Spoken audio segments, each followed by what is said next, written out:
dia! Um excelente domingo para todos nós, e eu sei que será, né, que a gente está aqui hoje com o coração cheio de alegria para esse simpósio, cheio de alegria e de gratidão, e agradecemos pela presença de todos que saíram num domingo chuvoso até, né, para vir até aqui.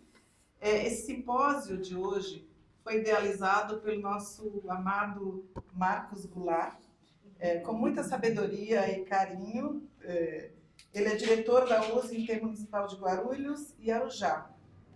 E esse simpósio está contribuindo, ele, o Marcos, com a sua solidariedade, com os seus conhecimentos, contribuindo imensamente para o crescimento espiritual de todos nós. Exatamente no mês em que a nossa casa faz 15 anos de existência.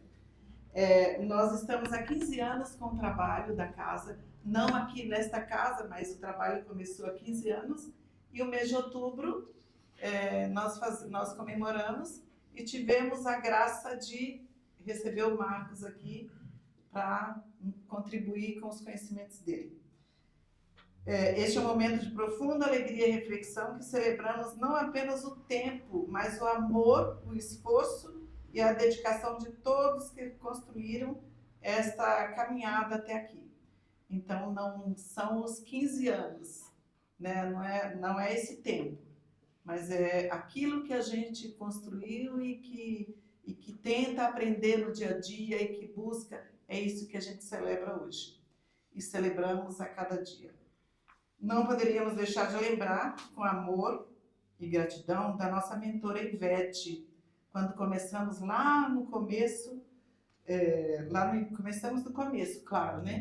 Quando começamos há anos atrás, o estudo do Livro dos Espíritos, o Evangelho no lar, nas casas, a nossa amiga Ivete, que começou isso conosco, e a gente agradece muito a ela por isso. Que a gente continue a seguir a inspiração dela para que o nosso trabalho continue. Nós vamos agora fechar os olhos, elevar os nossos pensamentos ao nosso Mestre Jesus, aos mentores desta casa, ao nosso patrono Francisco de Assis, pedindo que nos envolvam com sua luz, proteção, inspiração, conduzindo os trabalhos desta manhã com serenidade, harmonia e elevação. Para isso, nós vamos iniciar com a prece de Francisco de Assis. Senhor, fazei de mim um instrumento de vossa paz. Onde houver ódio, que eu leve o amor. Onde houver ofensa, que eu leve o perdão. Onde houver discórdia, que eu leve a união. Onde houver dúvidas, que eu leve a fé. Onde houver erro, que eu leve a verdade. Onde houver desespero, que eu leve a esperança. Onde houver tristeza, que eu leve a alegria. Onde houver trevas, que eu leve a luz.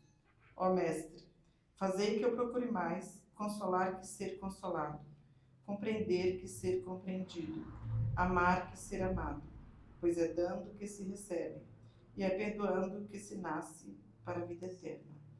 Assim seja. Graças a Deus. Nós temos aqui o presidente, né, da USE, o senhor José Rico, e eu passo a palavra para ele. Há uma coisa que eu não falei, eu acho, Francisco de Assis, a nossa casa é Associação Fraternal Francisco de Assis, Espírita Francisco de Assis. Francisco de Assis é o patrono da nossa casa. Então, por isso eu fiz questão de iniciar com a prece de Francisco de Assis. Tá? Senhor José Rico, por favor, obrigada pela presença, e a palavra é toda sua. Tá? Muito obrigado. Nada.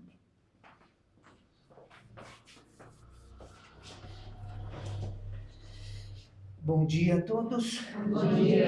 É um grande prazer estar aqui com vocês, participando dessa festividade, né, dessa casa maravilhosa que é o AFEF. Eu sempre digo que é importante o trabalho que a casa faz em prol da comunidade, né, periférica desta mesma casa. E o AFEF, ele faz isso. O AFEF, ele tem condição de amparar todos aqueles que possuem determinada dificuldade, ou eu chamo de desafio. Né? E esse AFEFA, ele dá todas as orientações através do plano espiritual. Então a gente fica muito feliz da presença de todos vocês. É uma honra estarmos aqui com o Marcos, nosso grande companheiro aí de jornada há muito tempo. E a gente fica lisonjeado de estar aqui e falar sobre esse tema extremamente importante e atual. A USE é a União das Casas Espíritas de Arujá, de Guarulhos, perdão, Arujá, e temos algumas casas em Santa Isabel também. Totaliza por volta de 40 casas afiliadas. E a USE, na verdade, ela oferta para essas casas a continuidade através de palestras. Então, nós fazemos essa união dessas casas espíritas. Hoje, nós temos cerca de 40 oradores, palestrantes, e fazemos uma série de eventos inerentes a esta união das casas espíritas. Porque a casa espírita também precisa ser amparada em todos os sentidos. Então, é função da USE fazer esse amparo. Esse amparo não trata-se somente de físico, espiritual também. Então, a gente fica muito lisonjeado. Eu tenho um carinho muito grande por essa casa e as outras. Muito obrigado, viu? Muito obrigado mesmo. E dá por início esse grande evento que vamos aí até meio-dia conversar sobre justamente as causas atuais das aflições. Esse fato que nos assola no nosso dia a dia. Quais são as suas origens? O que acontece no plano espiritual? O que acontece com o plano carnal? O que trata-se de aflições? Então, isso que nós vamos debater, evidentemente, baseado no Livro dos Espíritos, no Evangelho segundo o Espiritismo, na Revista Espírita, dentre outras. E só para vocês entenderem como funcionará esse simpósio, ele será subdividido em duas partes, da qual falaremos a primeira parte, 30 minutos, nosso amigo Marcos, 30 minutos eu, e depois abriremos 15 minutos, evidentemente esse tempo é hipotético, pode estender um pouquinho mais, um pouquinho menos, e estenderemos para as perguntas inerentes àquele primeiro bloco.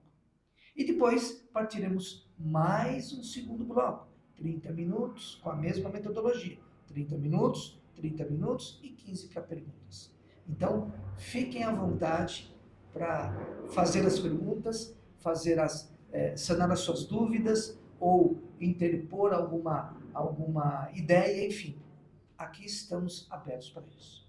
Muito obrigado, paz e luz a todos e tenhamos um excelente simpósio. Marcos, por favor, paz e luz.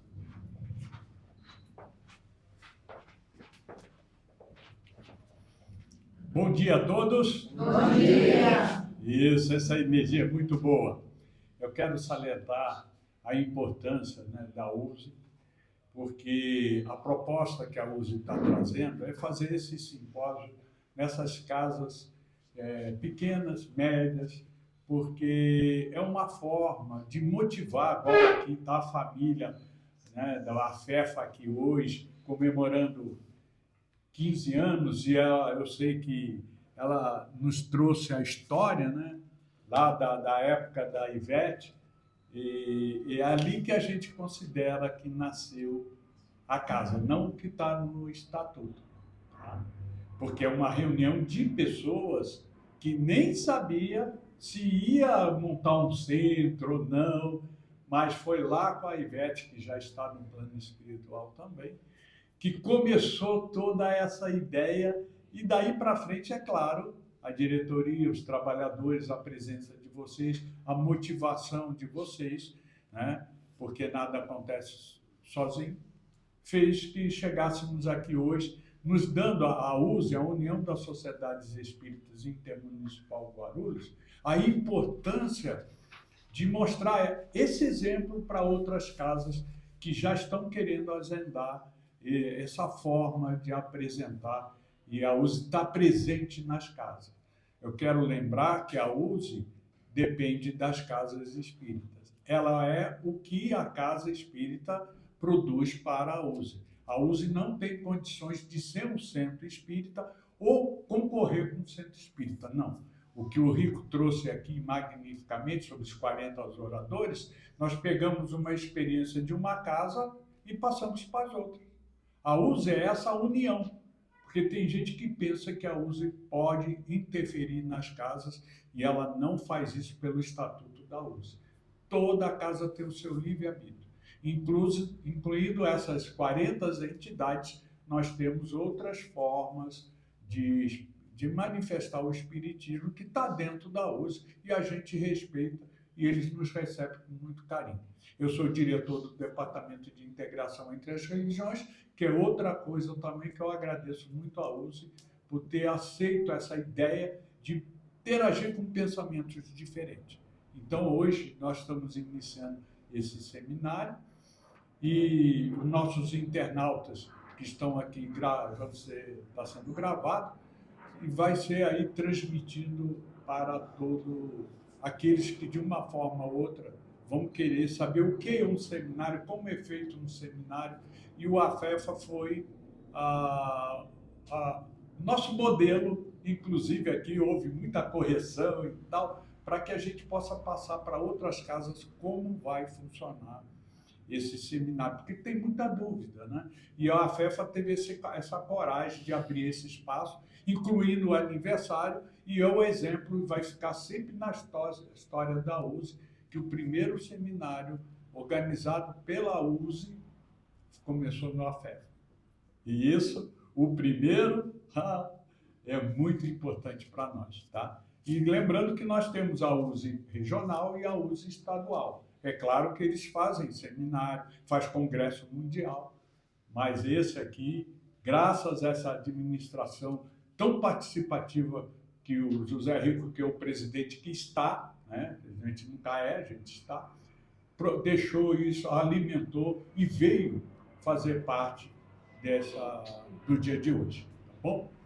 Muito bem, e aqui agora nós vamos dar a abertura do seminário com esse tema magnífico, causas atuais das aflições, né? Atuais, o que quer dizer? Que a aflição que a gente tinha lá na minha época nem era aflição, era consequências. A modernização veio vindo e as consequências veio junto, né? Ela alimentou muita coisa que nós vamos falar aqui hoje. Estou projetando aqui na TV e a gente vai aí interagindo com o tempo que nós temos, tá bom? Hoje, o subtema é vida presente e vidas passadas. É a primeira parte que nós vamos conversar um pouquinho sobre esse assunto. Muito bem. Bem-aventurados os que choram porque serão consolados. Meu Deus do céu, muitos não entendem isso. Por que Deus deixa chorar para depois consolar? Mas é o contrário, ele nos consola e a gente não aceita o consolo e acaba chorando, né? Chorar não é só sair lágrima. É aquele pior de todo que eu falo, é quando a lágrima vai para dentro. Porque você não pode ficar transmitindo as suas dores, seu sofrimento para todo mundo. Senão você vai se vitimizar. Mas o importante é o controle sobre o sofrimento. E é esse que é o consolo. É o controle que a gente tem do nosso sentimento. Bem-aventurados que têm fome e sede de justiça, porque serão saciados. Aí você pensa, né? É cesta básica, é dar roupa, né? É cobrir, é cuidar da criança, é cuidar. Isso é obrigação. Porque está dentro da prova a expiação. Quando Jesus tem bem-aventurados que têm fome, fome de quê? De entrar o que entra pela boca? Mas o que sai pela boca, sai do espírito. É essa fome que nós temos que trabalhar, porque até a caridade, que é obrigação, a gente acaba querendo mostrar para Deus que a gente é bonzinho. Mas naquilo que você mata a fome de uma pessoa, né? Uma moedinha, que aquilo vai trazer um resultado bom, sem cobrança, sem estar justificando, oh Deus, eu fiz isso, né? Esse é o verdadeiro matar a fome, porque tem sentimento naquilo que você faz. Sede. O nosso corpo é a água. Então, água é vida. Devemos matar a sede, não só do corpo. É o que o Espiritismo tem, né? Fluidificação da água. Que muitos não entendem a doutrina dos Espíritos, pensa que é ritual você colocar a água ali ou lá na sua casa quando vem para cá. Mas aí vocês vão lá, mensagens da água. Cita lá, de Dr. Masaru Emoto. Vocês vão ver que essa forma de você beber a água e colocar a mão e mentalmente, ali, pede o remédio ou agradece, essa água já não é mais a mesma. E nós estamos aonde aqui? Dentro de um centro espírita. O que é o centro espírita? É escola e hospital. Cada cadeira que vocês sentaram, uns aqui na frente, outros lá atrás, é um consultório. Porque a espiritualidade já faz, quando a gente vai entrando, já vai nos orientando. E o que vai acontecer com a nossa água? Ela vai ser fluidificada pela oração, da abertura, do meio. Você sai daqui bem melhor do que nós chegamos. Isso é matar a sede. Não é só beber água. Beber água, nós vamos cuidar da célula, da matéria. Mas a sede que Jesus se referia é a sede do saber, né? Porque serão saciados. Porque mesmo que você passe fome, mas a fome espiritual você está sendo saciada. Até porque isso pode ser uma prova, uma expiação, que é complicado, mas um dia a gente conversa sobre isso. Bem-aventurados que são pobres, porque deles é o reino dos céus. Ah, meu Deus do céu! Como isso foi mal interpretado. Tem pessoas que deu toda a riqueza. Por quê? Queria ser pobre perante Deus. Ele não entende que a riqueza que ele recebeu foi Deus que deu para quê? Para ele saber administrar. Não é desfazer. É ficar cada vez mais rico e com essa riqueza ele ser justo, porque a prova é dele a riqueza. Mas as pessoas confundiram, até dão esmola, tudo, porque está ajudando um pobre. E às vezes aquele que você está dando uma cesta básica, está ajudando, é mais rico do que você, ele só não tem casa, não tem carro, fica na rua. Mas eu conheci um poeta que a gente, quando eu era vice-presidente do GBEM, íamos distribuir sopa em São Paulo. E aquilo, eu levava o jovem, era muito gostoso. E conheci um poeta. Que inteligência! Que gostoso conversar, porque ele conversava em poesia.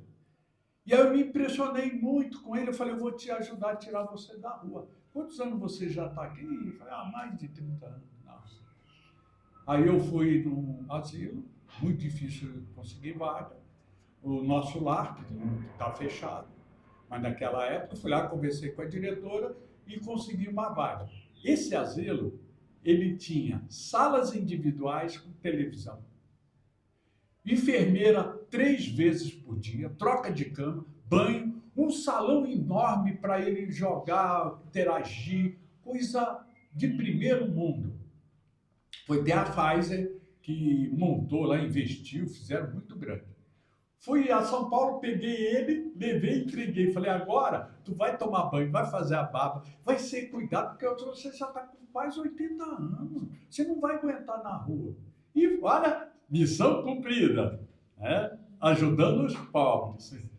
Continuamos distribuindo sopa. Quando acabou, assim, 6 meses, quando eu olho lá no meio do pessoal, quem está aí? Ele. Uma vaga difícil, que todo mundo quer, eu não implorei, e ele estava na rua de novo. Aí eu fui lá falar com ele. Falei, ô poeta, o que houve? Com todo conforto, assistência, tudo, você voltou para a rua. Ele virou para mim e falou assim, São Marcos, eu sou mais útil aqui do que lá. Nossa, pá!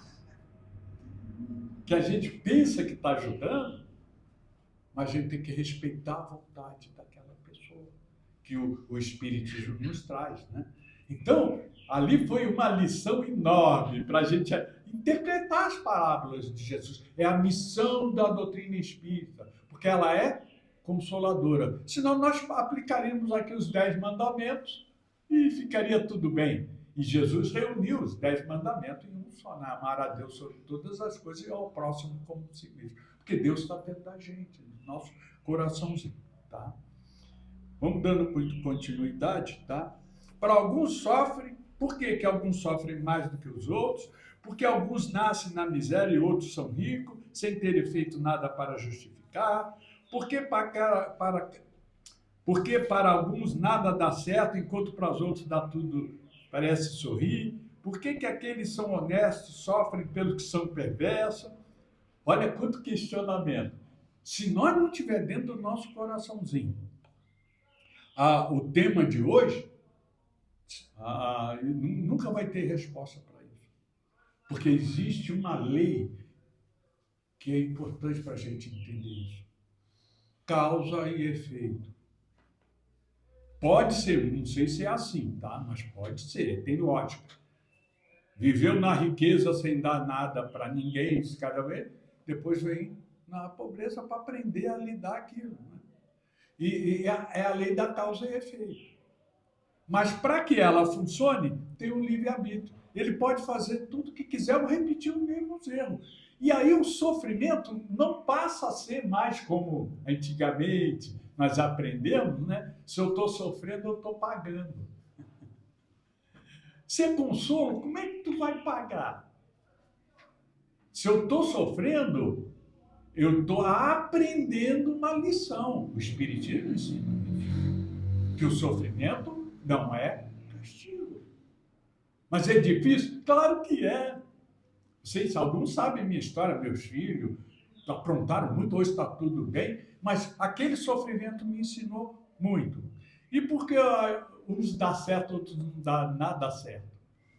Porque você tem que superar o que o nosso querido presidente trouxe aqui, a FEFA fez, desafio. Aquele que dá tudo certo, tu acha que ele vai acreditar em Deus? Ele vai achar que ele é Deus. Tudo que ele faz dá certo. Vai ter tempo? Não vai. E tem uns que, por motivo de aprender, ele tem que passar por essas dificuldades. E é fogo, tá? Eu sei o que é isso, porque eu sei que tudo que eu faço, eu já estou preparado para os desafios, porque nada vem assim, mole. Nem o seminário de hoje deu muita coisa para superar. Não é nada errado. Não existe erro. Existem desafios. E os honestos? Claro que os honestos vão pagar um preço. Nós estamos vendo aí questões políticas, questão comercial. A gente entra aí num supermercado, olha a data, estão desafiando, você vai no banco, compra uma taxa. Poxa, é uma turma que o dinheiro é o Deus dele. E você não entende porque você é honesto. Você não pega um tostão. Aí você fala, por que Deus faz isso? Para testar a honestidade. E é no nosso silêncio. Os maus vão sobressair nesse planeta sobre os bons vão, até passar para a regeneração. Até lá vai ser muita confusão, em todo sentido. Político, religioso, família, ganha-pão, tudo nós temos que estar preparado para superar desafios. Senão, é o que eu falo para minha esposa, né? Como tem gente esperta aqui nesse planeta, dando golpe. Você vê pelo Facebook. Quanto que eu recebo telefonema, falando até de contas que eu não tenho, ó, estão mexendo na sua conta, sei lá o quê, tá?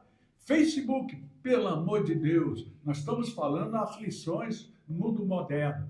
Deleta tudo que é ruim. Antigamente eu discutia, principalmente questão política, ia dormir nervoso e toma calmante, e volta e briga de novo. Tu acha que o outro lado alguém mudou alguma coisa? Me atacando religiosamente, que eu devia ir para outra religião, porque eu sou interreligioso e queria a pureza doutrinária, que é outra coisa perigosa, mas... Aí o que aconteceu? Deletado, deletado, deletado. Meu Facebook ficou maravilhoso. Para quem? Para mim. Quem segue, segue, quem não segue. Mas é isso que... Não discuta, porque o mal, ele vai criar uma ansiedade, uma questão de justiça, mas ele quer briga. E você se desequilibra dentro do lar. Discute com os filhos, discute com todo mundo. Aí, fechando esse pensamento, Deus, que é soberanamente bom e justo, não age por capricho ou parcialidade. Portanto, devemos entender que as dificuldades da vida têm uma causa e Deus as revela pelo meio do Espiritismo. Porque o Espiritismo é o que Jesus anunciou lá atrás. Eu lhes enviarei o Consolador. E pode ser o Espiritismo, pode ser o catolicismo, pode ser o evangelho, pode ser o bandista, pode ser... Desde que ele seja consolador. Porque eu lembro do meu querido Amilcar, da Rádio Boa Nova. Ele já partiu, né? Eu estava começando, né? Sentei do lado dele. Amilcar, eu não estou entendendo. Eu dou essa palestra aqui e dou essa mesma palestra lá. Aqui eu sou aplaudido, lá eu sou expulso. Eu não entendo porque eu falei a mesma coisa. Aí ele virou e falou assim, você quer ser palestrante? Sim. Dê a tua cara a tapa. Aí ele só falou isso. Isso foi registrar. Por quê? Ninguém é obrigado a concordar com o que eu vou falar, que o Rico vai falar, ou qualquer palestrante que venha aqui, não. É sua vida, é sua opinião, mas respeite o outro. Não brigue, porque nós viemos de vidas diferentes, reencarnações diferentes, família diferente, e como eu gosto sempre de salientar, o planeta Terra é um jardim de Deus. Nós somos flores. Só que tem um problema. Deus não criou uma flor igual a outra. O jardim dele é tudo diferente. E por que ele fez isso? Vamos imaginar que nós somos 8 milhões de pessoas. Não tem uma igual a outra. Ué, por que não tem? Pode ser gênio, por fora, mas pelo Espírito não. Porque ele quer que a gente aprenda com as diferenças. E a casa que for aberta, ele pode trazer aqui um pastor, pode trazer aqui um bandista, desde que ele seja consolador. Desde que ele tenha essa proposta. E aí, a casa vai se iluminando. Porque eu senti. Mas tem que enfrentar as dificuldades daqueles que não concordam com isso. Porque muitas das vezes Deus nos convida a se afastar. Porque a gente não está fazendo bem naquele local. Tá? Algum sofrimento pode ter a causa em vida presente e em vidas anteriores. Vida presente é o que eu estou falando aqui. Agora, isso é vida presente. Posso estar criando alguma dificuldade aqui. Peço até desculpa, mas é o meu jeito. E o que é vidas anteriores? É quando eu entrei na casa aqui, já é anterior. Tem gente, meus problemas lá da vida passada. Ele não entende que se eu entrar aqui no centro, virar para a dirigente e falar, que droga, vocês disseram isso, está errado, eu não venho mais aqui.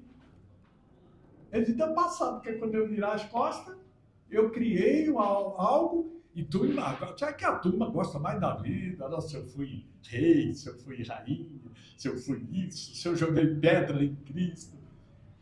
Mas a vida passada é aqui do momento que eu terminar a minha fala. A minha dirigente fica de olho no horário, porque às vezes eu faço passar, né? Eu sou fogo. Quando eu sair daqui, for sentar e o rico vir falar, o que eu falei já é passado.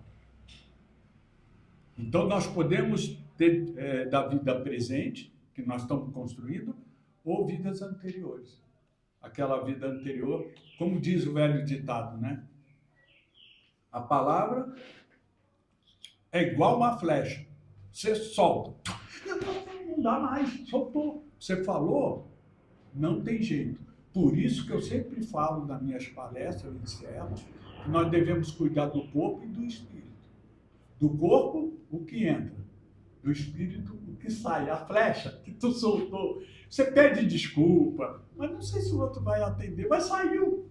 Por isso que nós, fazedores de ideias, né, criamos pensamentos, como criou o meu, eu era inimigo do espiritismo, criou naquele dia que eu assisti minha primeira palestra, que eu entrei com a minha esposa no GBEM, o GBEM era pequenininho e tal. Aquela palestra mudou toda a minha vida, que ele falou sobre obsessão e fascinação. Porque é o que sai pela boca. O que ele estava falando, para mim, foi fundamental até os dias de hoje, né?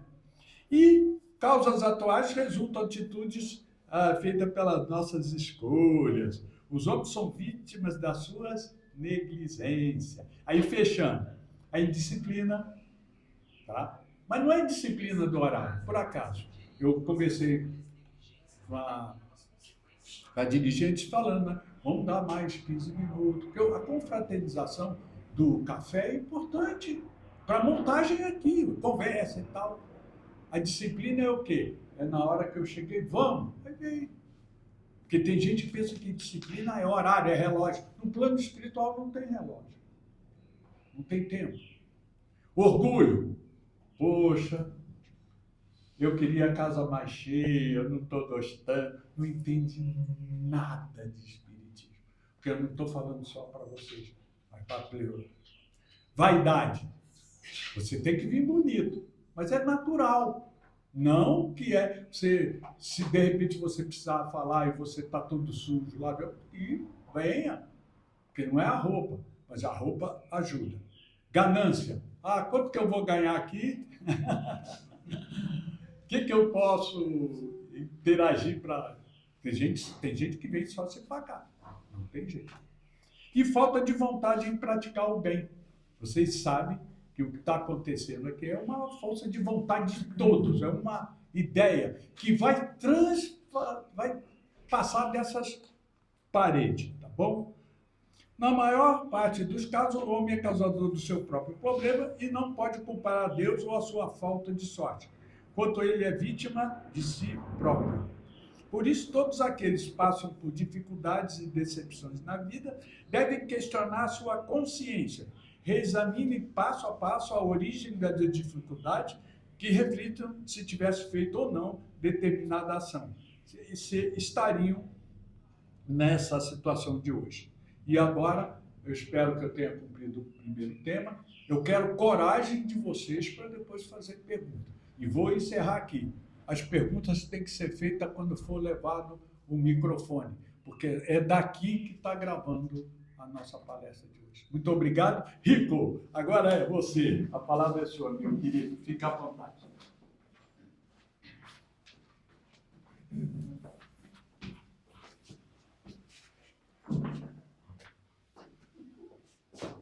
Obrigado, Marcos. Aí você, se quiser, muda o slide. Tá. Não sei se tu vai usar, mas é essa setinha aqui para baixo. Perfeito. Fica à vontade. Acho que eu nem vou usar. Marcos, parabéns pela explanação. E vamos falar um pouquinho sobre causas anteriores das aflições, vida presente e vidas passadas.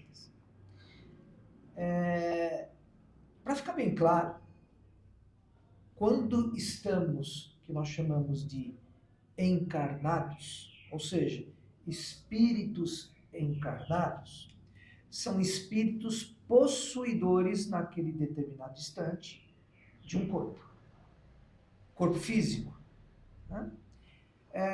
Esse corpo físico é uma ferramenta para depuração espiritual. Ou seja, como Jesus disse, do pó saístes ao pó retornará. O que ele quis dizer? Olha, Deus vai lhe emprestar um corpo físico para que você usufrua desse corpo físico, e ele tem o objetivo de depurar o seu espírito.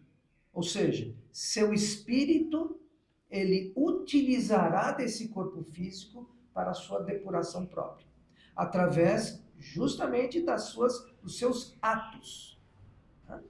Muita gente imagina que o corpo possui um espírito.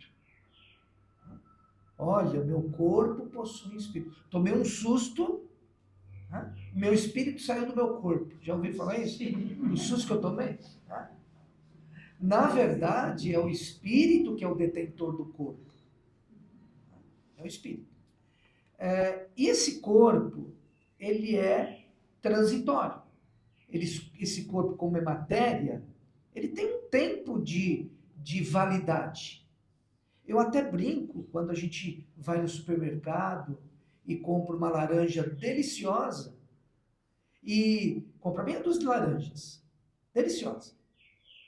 E aí você consome 5 delas. E uma vocês acabam esquecendo na fruteira. Ou,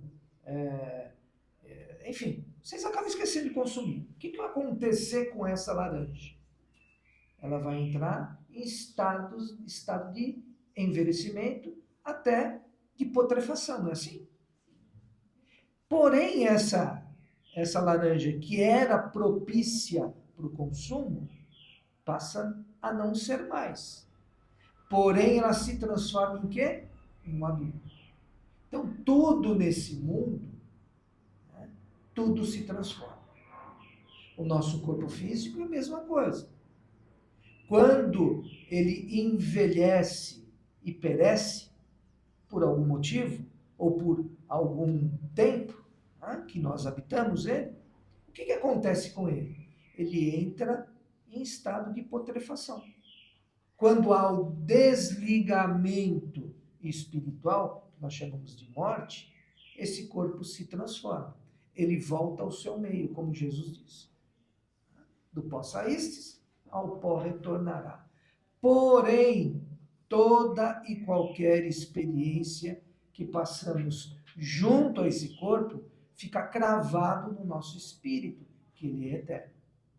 Ou seja, os ensinamentos que nós praticamos ao longo da habitação corpórea são cravados no espírito. Isso é que nós chamamos de vidas passadas.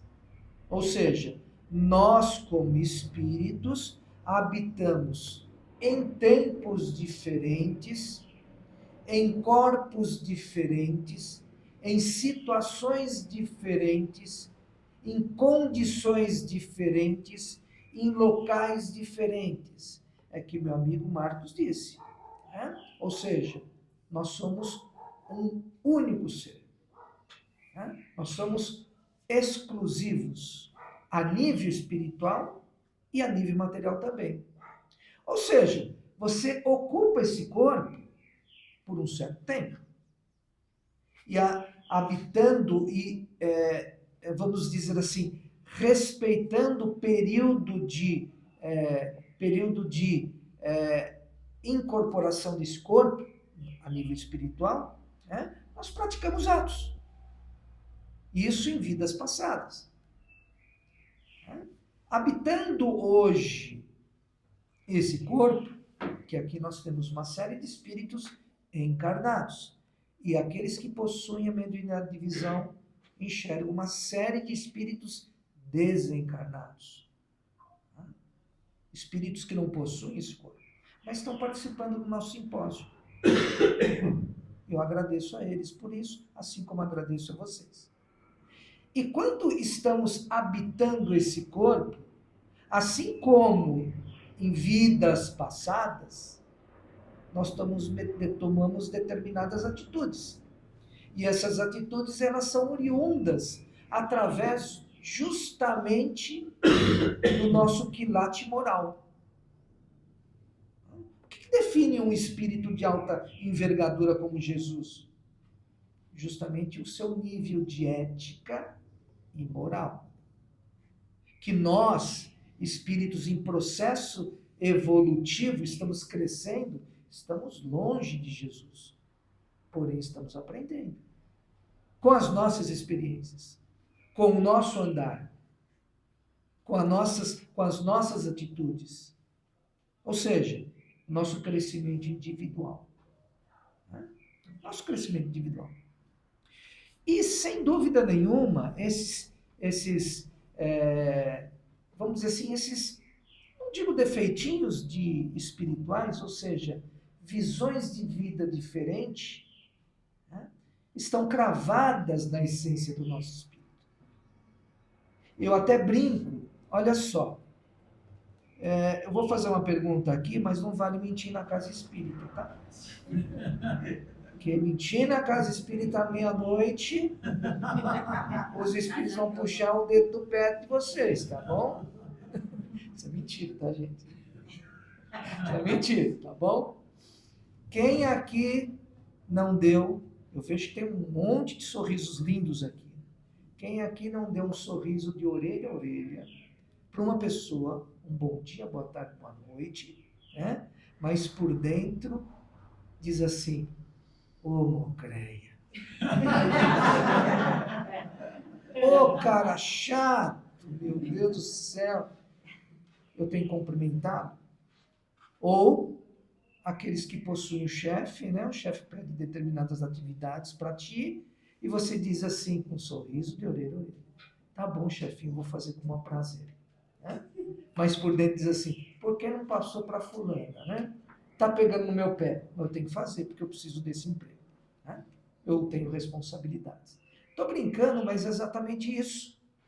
O nosso espírito, ele é a essência do que sentimos. E quando fazemos isso, é salutar, porque existe o que nós chamamos de verniz social. Né? O que é o verniz social? Foi explicado por Jesus quando esteve conosco. Ele disse, quem não tiver algum deslize, ou traduzir um pecado, que atire a primeira pedra. Assim? Quem somos nós para julgarmos o outro? Embora, muitas vezes, o julgamos pela deficiência do nosso espírito. Pela deficiência. E o que acontece quando nós não habitamos mais o corpo? Nós ficamos muito mais, vamos dizer assim, abertos. Os nossos sentimentos são potencializados. Ou seja, quando retornamos à verdadeira pátria, que é a pátria espiritual. Porque aqui é uma escola. Quando retornamos à verdadeira pátria, e não possuímos mais o corpo físico, os nossos sentimentos são potencializados. O que eu quero dizer com isso? Se você, quando encarnado, amava, o seu amor, ele amava uma pessoa, ou uma condição, enfim, não importa. Quando você externava esse amor, lá na pátria espiritual, como você não possui mais o corpo, ele é potencializado. Se você odeia uma situação ou alguém, não importa, esse ódio também é potencializado. Quem é que tem medo de barata?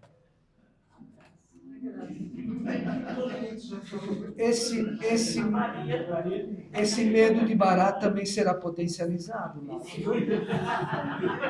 que eu quero dizer com isso? Ou seja, os seus receios são potencializados também. As suas indignações, né? Os seus, vamos dizer assim, a sua avareza, muitas vezes. Quando você prioriza os bens de ordem material em cima de bens de ordens espirituais, estes serão potencializados, porque é a essência do seu espírito. Compreenderam o que eu digo? Ou seja, nós camuflamos os nossos verdadeiros sentimentos aqui. Né? Alguns mais, outros menos. Mas quando lá chegamos, esses sentimentos, eles são potencializados e abertos. E aí que entra justamente as nossas visões de vida. Nós fazemos uma análise, diferentemente como muita gente imagina, que haverá lá um Deus onde vai fazer um apontamento dos seus pontos positivos e negativos. Quem fará isso é a sua consciência espiritual. E aí você vai fazer esse balanço. Olha, puxa vida, eu errei aqui.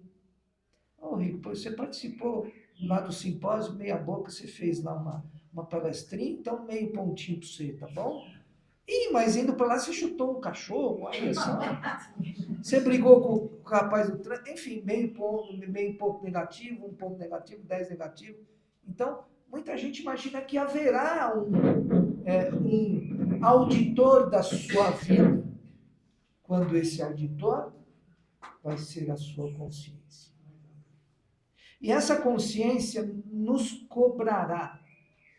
Puxa vida, eu acertei esse ponto, errei nesse ponto, mas não no sentido impositivo, como muita gente imagina. Olha, Deus vai me castigar, ou me castigará por este ato. Não, você se sentirá pela força do progresso, que é natural, é uma lei universal, você simplesmente se cobrará para melhorar. É assim. E você sente a necessidade de habitar um novo corpo, porque é impossível um espírito habitar um corpo desconectado. A gente vê isso nos filmes aí de Hollywood, né? De vampiros, etc., que incorpora um outro espírito, incorpora um corpo, renasce aquele corpo, né? Os filmes das múmias, etc. Isso não acontece, gente. Né? Isso é impossível, cientificamente, né? E espiritualmente. Então você sente a necessidade de voltar aqui. E essa volta, ela tem um determinado objetivo. Ninguém aqui está de passeio. Ninguém aqui caiu de paraquedas.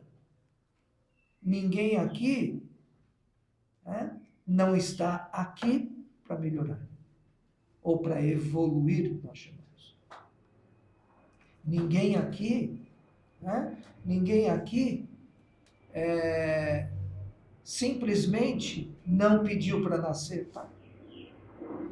Ou seja, temos um objetivo aqui. E esse objetivo é evoluir. E como é que nós evoluímos? Através como eu disse, das depurações das nossas, vamos dizer assim, vicissitudes, os vícios espirituais. Como o nosso amigo Marcos disse, às vezes nós temos os receios de barata, né?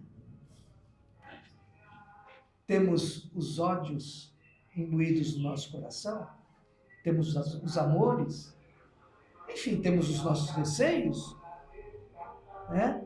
Os nossos orgulhos. Né? Orgulho, para aqueles que não sabem, é exatamente o pai de todos os sentimentos de baixo escalão. Muita gente imagina que é o ódio, né? Mas, na verdade, é o orgulho. Porque o orgulho ele te coloca numa posição maior do que para com os outros. Vocês já ouviram falar aquilo lá? Aquela célere frase: vocês sabem com quem vocês estão falando? Eu sou muito melhor que vocês. Portanto, eu estou num patamar maior que vocês, etc, etc. Olha, a prepotência muitas vezes é enraizada naquele espírito que habita aquele corpo. E ele está utilizando aquele corpo justamente para coagir outros, como Jesus disse, todos nós somos irmãos. Então, exatamente esse é o ponto de estarmos aqui. Estarmos aqui. Essas vidas passadas, que nós habitamos corpos diferentes, tivemos mazelas, sem dúvida nenhuma. Afinal de contas, senão, por que nós estaríamos aqui? Mas tivemos acertos também. Tivemos acertos. E esses acertos contribuíram para nós chegarmos a esse corpo. Ninguém aqui, ninguém, absolutamente ninguém, nenhum espírito não é melhor hoje, né, hoje do que foi no passado. Evoluímos através das nossas experiências. Hoje, né, essas experiências são oriundas de ontem ou dos atos praticados hoje. Perceberam? Então sempre existe esse processo evolutivo. Olha só como Deus, ele é extremamente bondoso conosco. Primeira pergunta do Livro dos Espíritos. Caramba, o que é Deus, hein? Porque afinal de contas, da nossa pequeneza de enxergar, a gente imagina que Deus, se você linkar isso nas culturas, por exemplo, na cultura japonesa, o que é Deus? Muitos irão linkar naquele momento que Deus ele veste aquele kimono, né? É um grande samurai, justo, né? Etc. Talvez para os mexicanos, passando aqui para as Américas, Deus ele utiliza um sombreiro, né?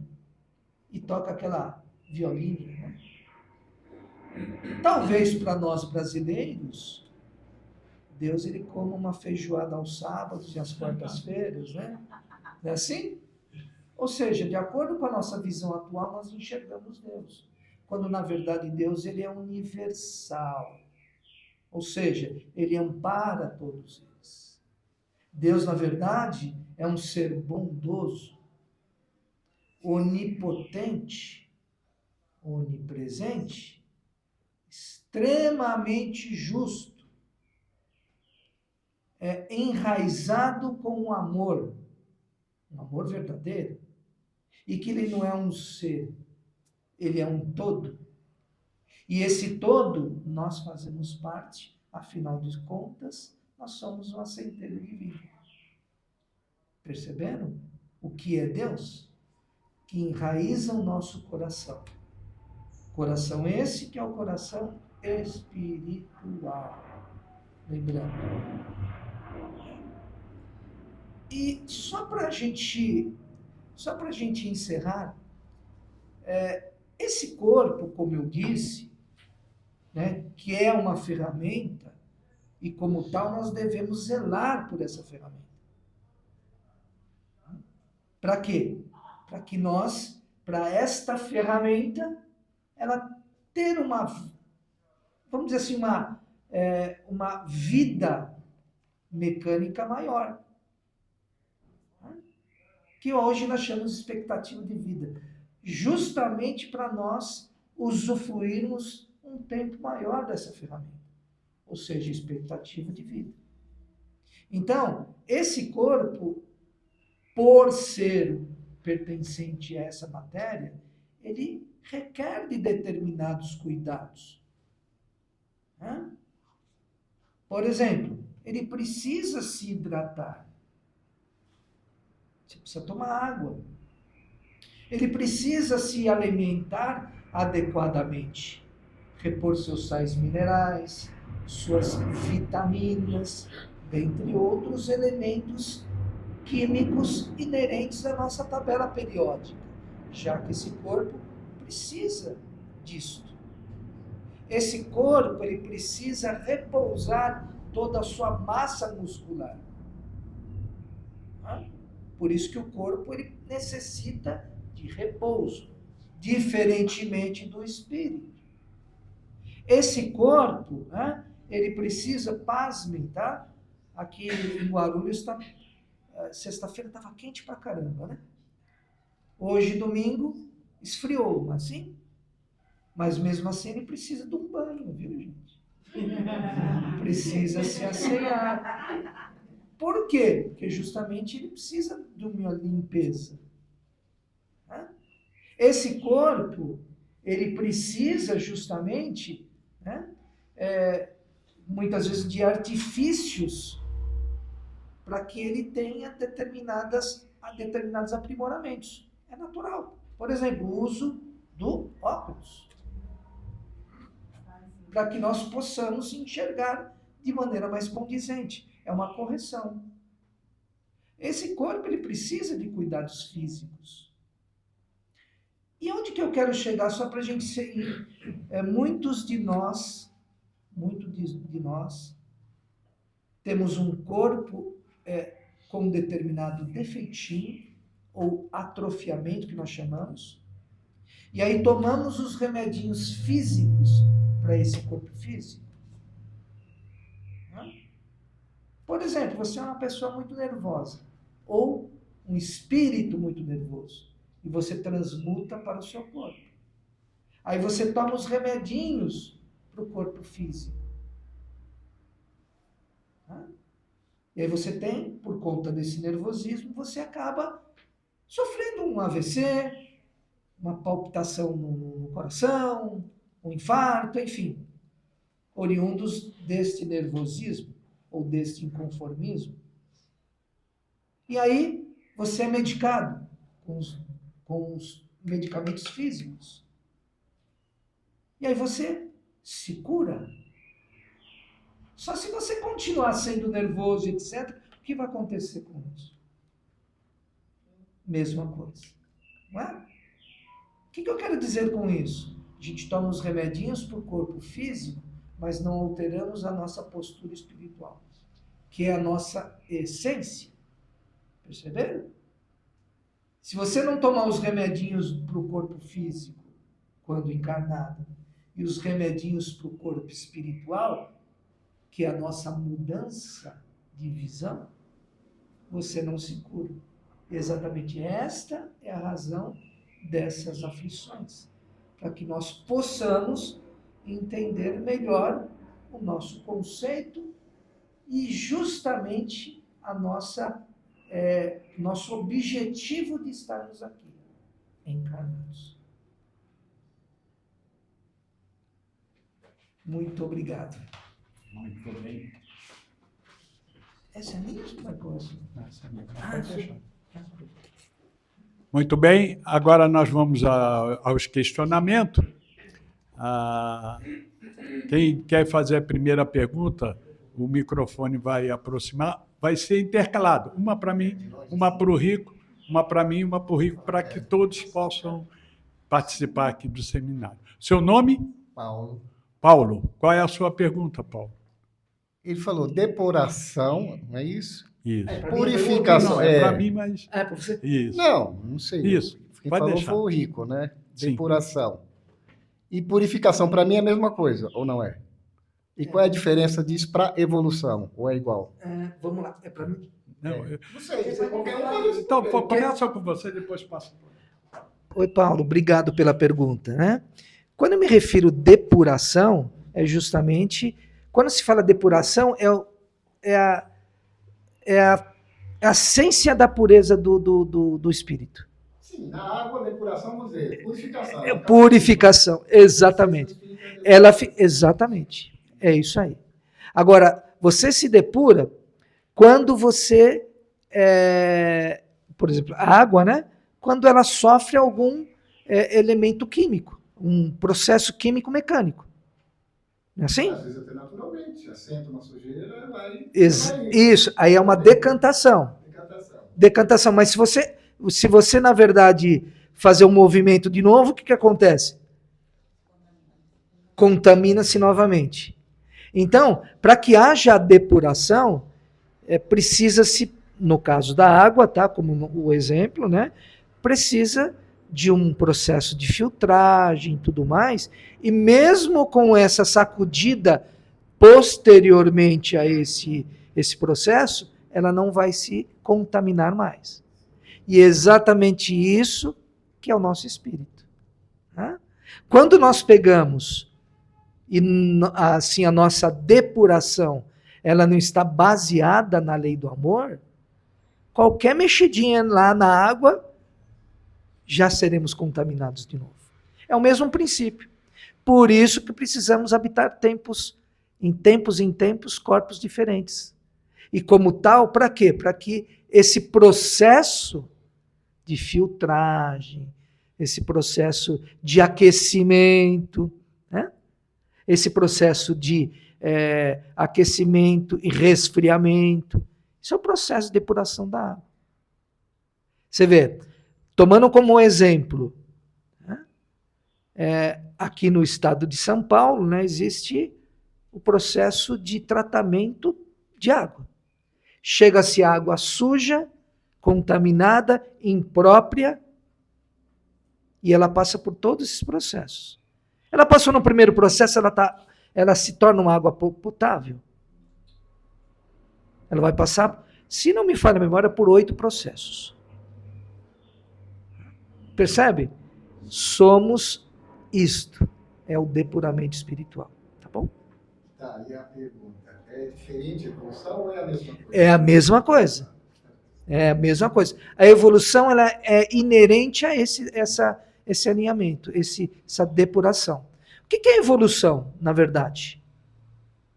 A evolução nada mais é do que você entender o seu meio. Isso é evolução. Porque, assim, a evolução, eu sempre digo isso, tá? Você analisa um ser pela sua reação e não pelas suas ações. Aí você vai achar, pô, mas estranho isso? Como assim? Como nós reagimos com as nossas vicissitudes de vida. Como Jesus fez. Jesus não fez isso? Jesus, ele ajudou muita gente, foi traído. Recebeu uma coroa de espinhos, não recebeu? Foi crucificado. Levou a sua cruz pelos historiadores 5 vezes o seu peso. 80 quilos, 5 vezes 8, né? Meia tonelada quase ele levou, né? E ainda no finalzinho, depois de crucificado, ele recebeu aquela, vamos dizer assim, de maldade, né? Daquele soldado romano que furou a sua costela. Assim? O que ele diz? Quando ele, justamente, depois de tudo isso ocorrido, Pai, perdoe que eles não sabem o que fazem. Não é assim? Qual foi a reação dele? Por tudo isso que aconteceu. Evidentemente, dadas as devidas proporções. Não podemos nem nos comparar a Jesus. Né? Mas qual foi a reação dele? De amor. De amor e perdão. Isso que nós temos que analisar. Quais são as nossas reações em cima das nossas vicissitudes de vida? Percebe? Revolta, mágoa. Ficamos bravos. Ficamos de mal de Deus, né? Às vezes, né? Sim. Obrigado.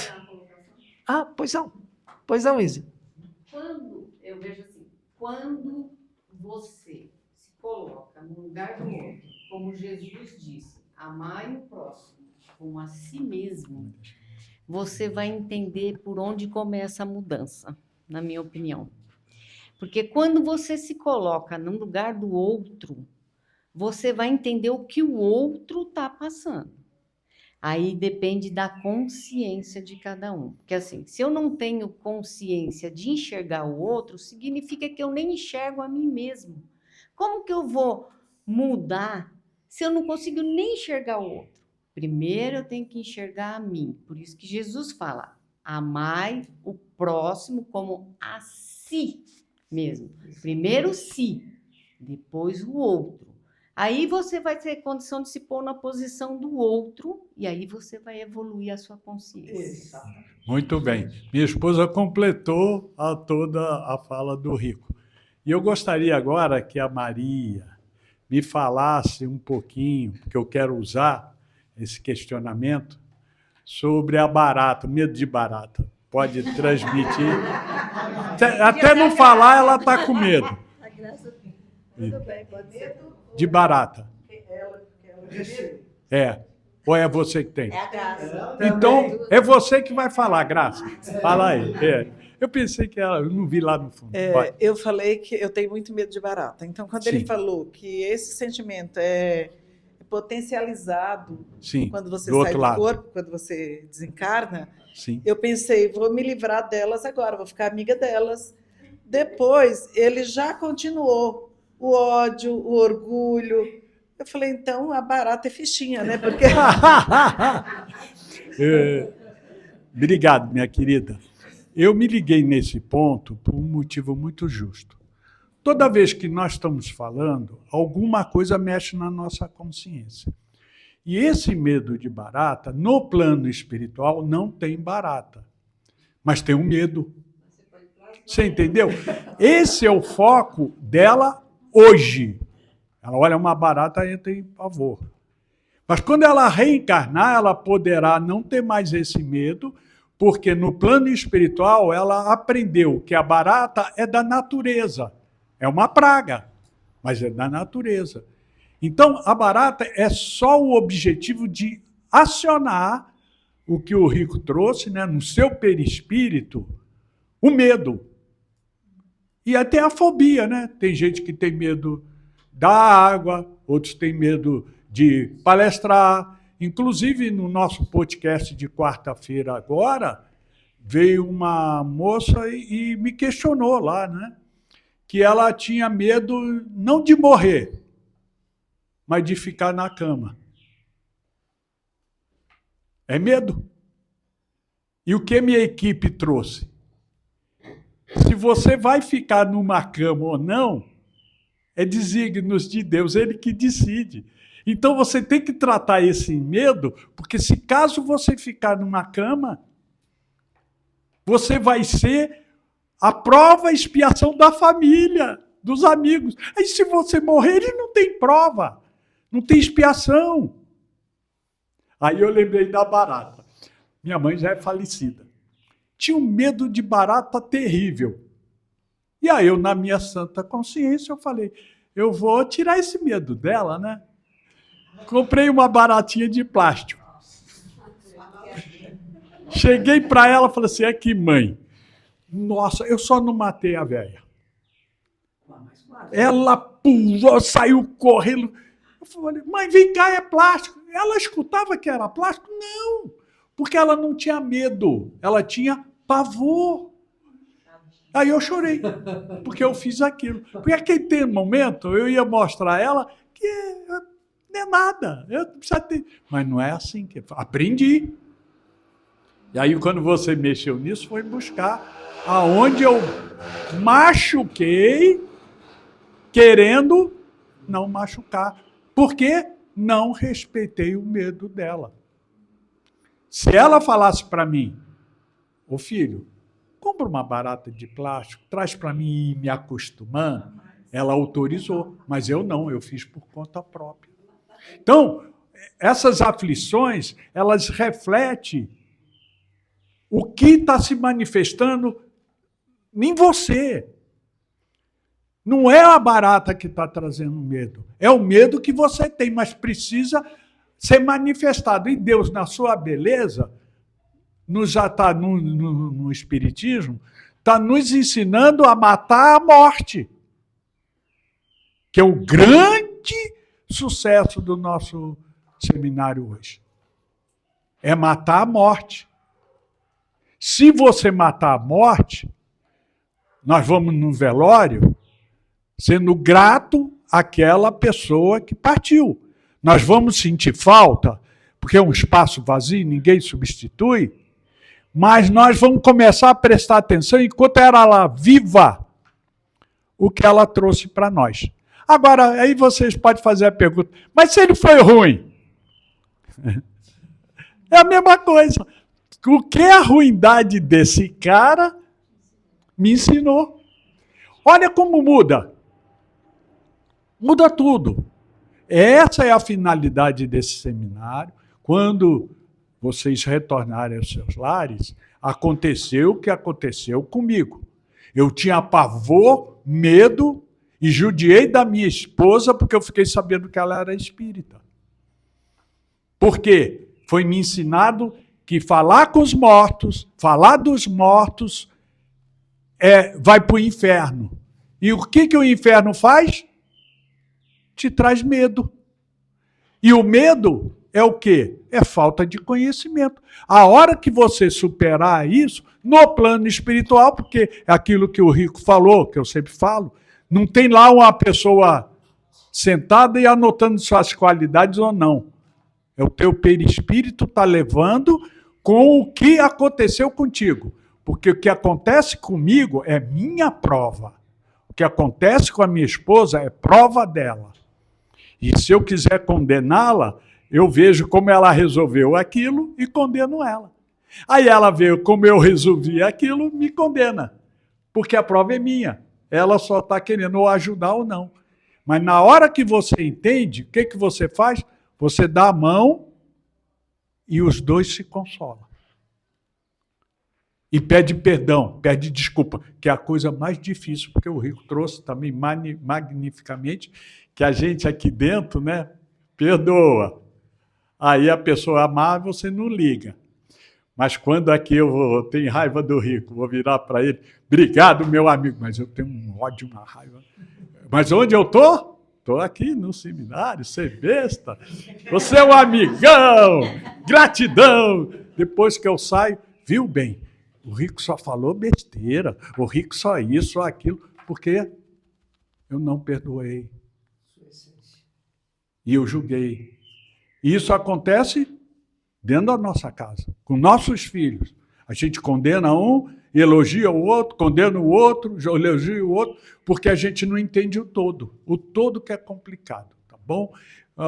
Minha querida Graça, como é que está o tempo? Aqui encerramos, voltamos no segundo... mais 5 minutos para perguntas. Então, vou passar para o Rico de novo, porque eu respondi agora. Alguém pode fazer a pergunta para o Rico. Não é todo mundo, não, só um. É só uma, tem tanta gente na fila.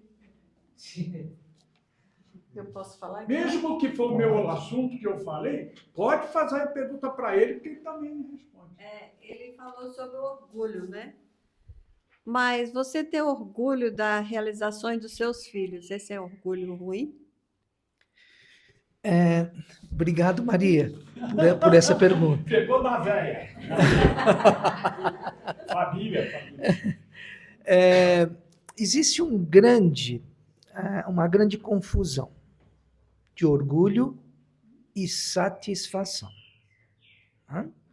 Por exemplo, você fica satisfeito, né, ou feliz, ou você externa toda a sua graça, quando você, por exemplo, olha, você trabalha, né? Olha, eu tenho um objetivo, eu quero me formar na faculdade, eu tenho um objetivo, e aí você trilha todo esse objetivo, né, em prol de uma satisfação interna, você levanta cedo, vai trabalhar, vai para a faculdade, passa dificuldade, o tempo é longo, às vezes falta o dinheiro, você não consegue pagar a mensalidade, você falta isso, você adoece, abre mão de uma série de uma calça bonita da moda para pagar a faculdade. Então você trilha um objetivo e chega e alcança o seu objetivo. E aí muito diz assim, eu me sinto orgulhoso por esse ato, ou satisfeito por esse processo. É um orgulho que nós chamamos orgulho bom. É uma satisfação e uma condição que você se teve, né, para alcançar aquele objetivo. Alcançar esse objetivo. Então você ficou satisfeito, você ficou, entre aspas, orgulhoso. Agora, o que a Maria está se falando é um orgulho depreciativo. O que é orgulho depreciativo? Eu, por uma condição, por exemplo, depois que me formei, né, isso não é uma regra, tá? Mas depois que eu me formei, nessa faculdade, que eu demorei 4, 5 anos, enfim, investi parte do meu tempo, dinheiro e tal. Depois que eu me formei, eu me coloco numa situação, por conta disso, numa situação ou um posicionamento maior do que aquele. Olha, eu fiz tudo isso, você sabe com quem você está falando? Eu tenho, muitas vezes, eu tenho o poder de mudar a sua vida. Isso é orgulho ruim. Você não entende que todo aquele processo que você aplicou e tudo mais, e por conta dessa aplicação, você chegou àquele objetivo, e agora, neste ponto, você esquece tudo que você aprendeu, tudo que você passou. E aí, por um orgulho, você diz assim, faça o que eu quero, porque eu sou melhor que você. Isso, na verdade, denota justamente o que é inteligência ou sabedoria. Normalmente, todo aquele sábio que possui sabedoria, ele é inteligente. Agora, o inverso não é verdadeiro. Todo aquele inteligente não é sábio. Nem todo aquele inteligente é sábio. Prova disso, quantas pessoas nós conhecemos que são a nível de cultura adquirida, mal sabe escrever seu nome. São sábios. E quantas pessoas nós conhecemos que tiram uma foto no seu celular, possui uma série de diplomas nas suas costas, em faculdades extremamente importantes, cursos no exterior, enfim, envolto com pessoas importantes e não são sábios, porque suas atitudes são atitudes depreciativas para com o seu meio. Assim? Haja visto o que aconteceu com Jesus. Aqueles que o condenaram, simplesmente dizendo, olha, você é um maltrapilho e eu sou o doutor da lei. Percebe? Quando, na verdade, aquele espírito era de alta envergadura. E esse espírito, ele disse, perdoe que eles não sabem o que fazem. Isso é sabedoria. Muito bem, agora nós vamos para o coffee break. E no segundo round, debate, nós vamos tratar desses assuntos, tá bom? Gratidão. E vamos que vamos.